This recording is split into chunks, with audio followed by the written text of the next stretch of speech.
Hi everybody, my name is Mary Redmond. I'm talking right now about the Euro-Canadian dollar.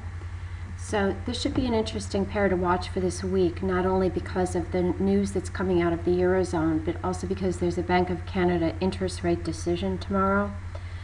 So the interest rate decisions from these central banks generally can result in a lot of volatility and possible good trading opportunities, despite what they say. And I'm looking at a daily chart now of the Euro-Canadian dollar, and I do see a channel here, and I do favor the downside. There's some strong support in the range between 34 and 35. And you can look at it on a weekly chart, and of course there's it looks like it could be a head and shoulders pattern. It could be also a weekly down moving channel that's not quite as steep as the daily down moving channel. But really, I think the focus this week is going to be on the problems in the EU.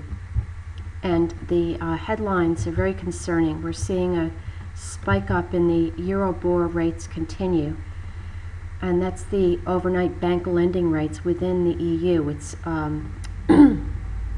similar to the LIBOR rates, which is the London Interbank Overnight Lending Rate, in which the major financial institutions will lend to each other on a short-term basis. So these rates are spiking up to very high levels.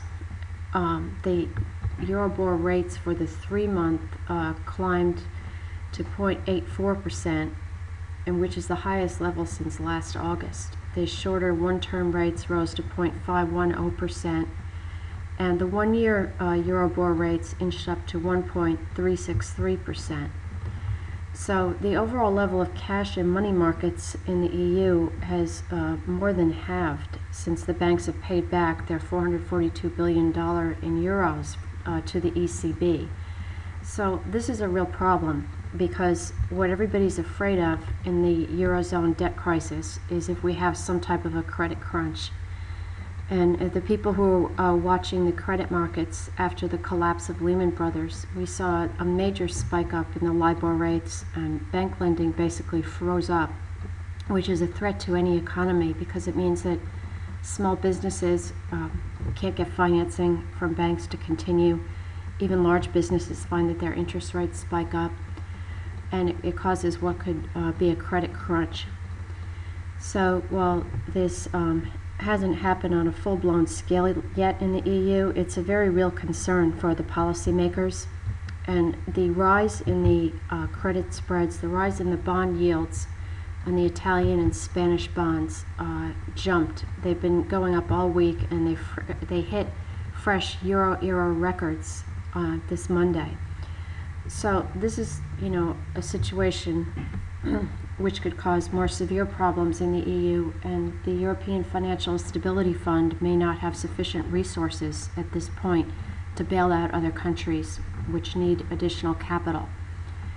And it remains to be seen how the leaders in the EU are going to deal with this, what additional measures they're going to take, whether or not some countries will simply default, and whether or not some banks will take big losses. There may be some bank failures in the EU.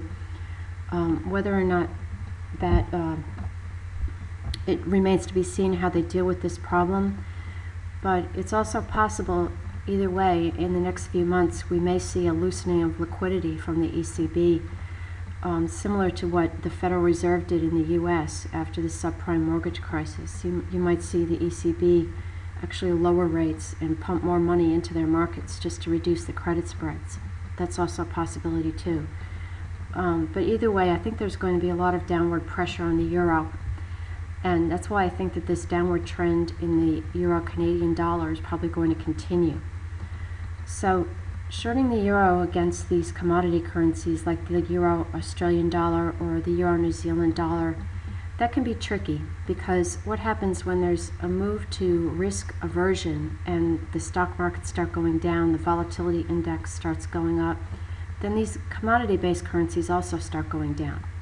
So the question becomes, what's going to go down more, the euro or something like the Australian or New Zealand dollar?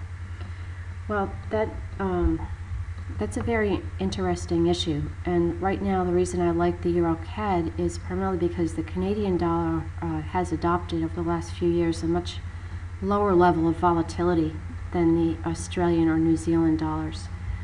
And you can see by looking at the Canadian dollar against its primary counterpart, the US dollar, it's in a very tight range.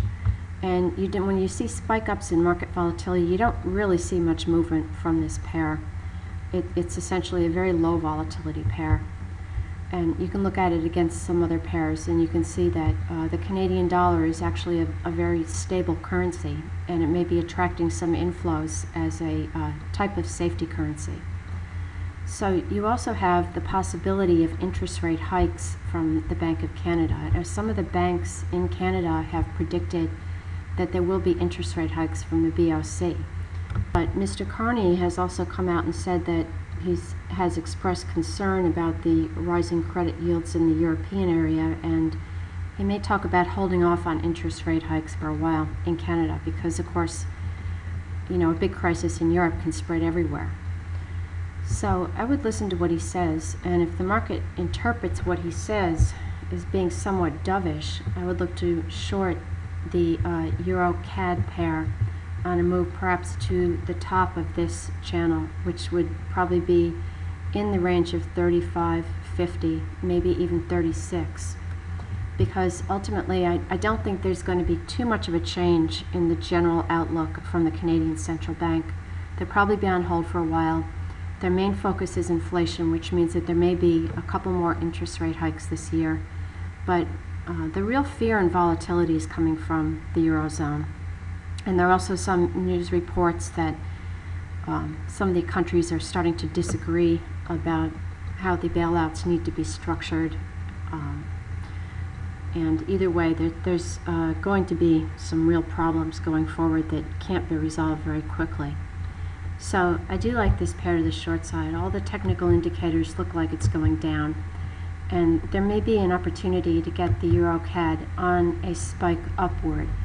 And a true breakout of this channel probably wouldn't come until we saw, say, the 36.5, 37 level, in which case you probably would not want to remain short for the time being.